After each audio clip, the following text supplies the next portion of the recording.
seem to keep having tech issues. That's no good. But visual arts and design just they don't work well with me.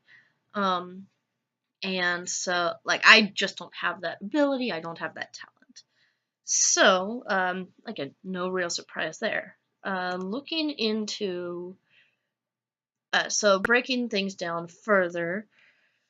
So my top 10 strong occupations, according to the occupational scales, shows, again, a lot of changes I wasn't expecting. My top one is a management analyst, followed by an auditor and a business finance supervisor. So that shows that a lot of that kind of wanting to be in charge, wanting to be the manager, wanting to be the leader, and controlling the money, controlling the documentation, um, taking the responsibility of what's going on. That's being reflected here. Um, Following that, again, a credit manager, working with more of the financial stuff.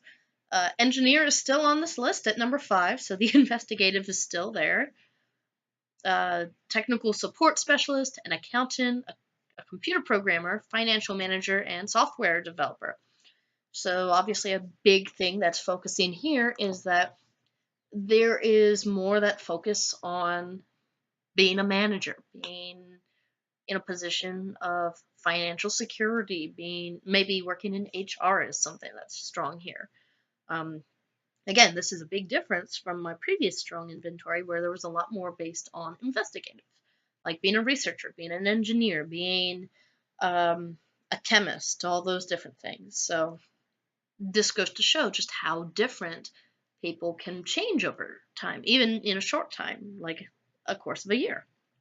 And so for me, that was just a really fascinating kind of thing to see. And the more, and when I see that, it kind of confirms the fact that I do think I can do those jobs. And it taps into strengths that I had not previously anticipated.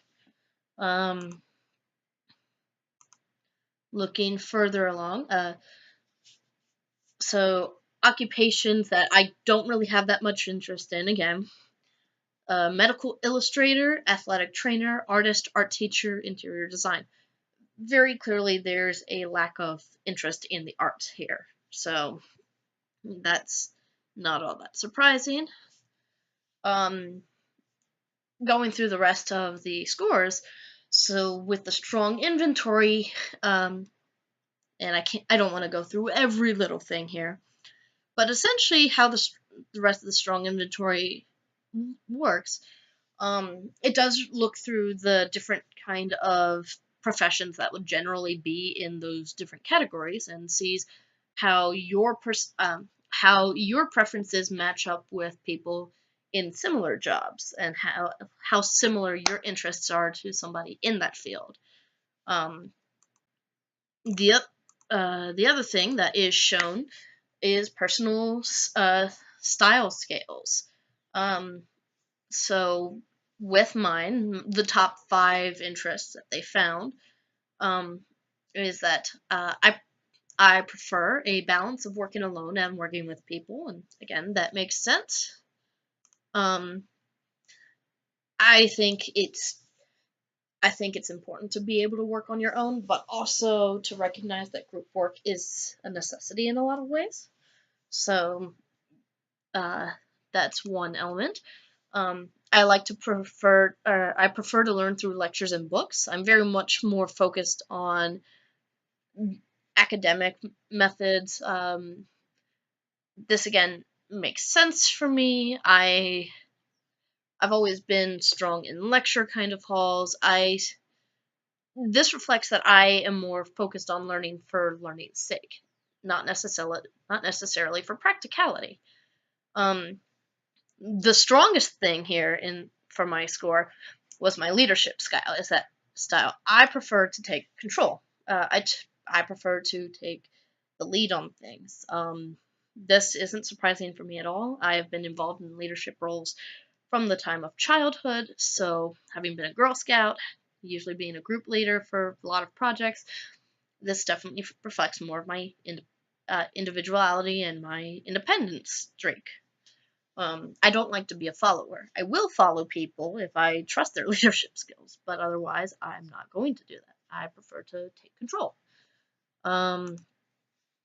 Risk taking, I'm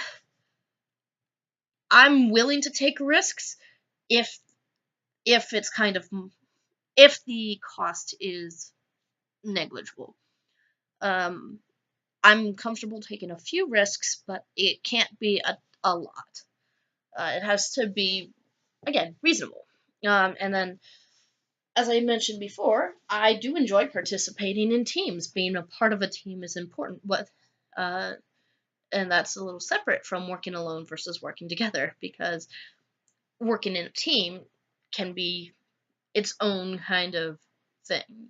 You can be in a team and still work separately, but having a team means that you can actually kind of rely on other people and reflect on that. So um, that is I feel like that's a pretty good, at least preliminary view of my scores, and so I've got to try and find a way to piece together the snippets of this video. So, yep.